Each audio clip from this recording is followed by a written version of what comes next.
পত্রিকায় আসছে রাজধানী ঢাকা শহরে একজন 60 টাকা নিয়ে আইসে এখন 65টা হোটেলের মালিক।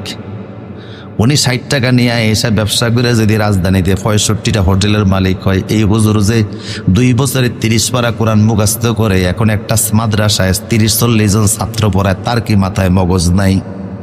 ব্যবসা করলে উনিও এরকম হইতে পারতেন, কিন্তু 5,000 টাকায় বেতনে চাকরি করে। এটা কোরআনের মতো ভারী জিনিস ব্রেনে নেওয়ার কারণে, কারণ এটা কোরআনের খেদমত করতে গেলে দুনিয়ার কষ্ট মুসিবতের বোঝা বহন করা লাগবেই। কিন্তু এক শ্রেণীর মানুষ আবার টিটকারি করে, বলে যে হুজুর করে আল্লাহ চালায়, গালগুল বেটকাইয়া বলে, কথা বলেন আছে না নাই?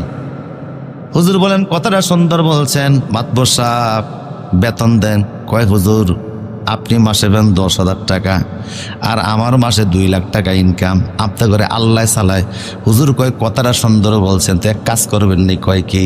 কয় আগামী মাস থেকে মাত্র 2 মাসের জন্য আমার বেতনটা আপনি নেন, আপনার বেতনটা আমারে দেন, আল্লাহ তো চালাইব। কথা কয় না? কে চালাইব? 2 মাসের লিগে দেখেন না আল্লাহ আপনার কেমনে চালায়। যে আল্লাহ আমারে চালাইতেছে সে আল্লাহ তো আপনারও চালাইব। কথা কন না গা?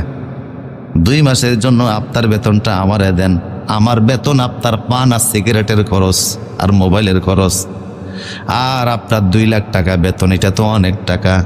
আল্লাহ যেহেতু চালায় তো আপনি নেন, আমারটা আপনারটা আমারে দেন। এখন মাত্র বিপদে বইরা কয় হুজুর সব ওয়াজ কি আর আমলের লিগা করিনি?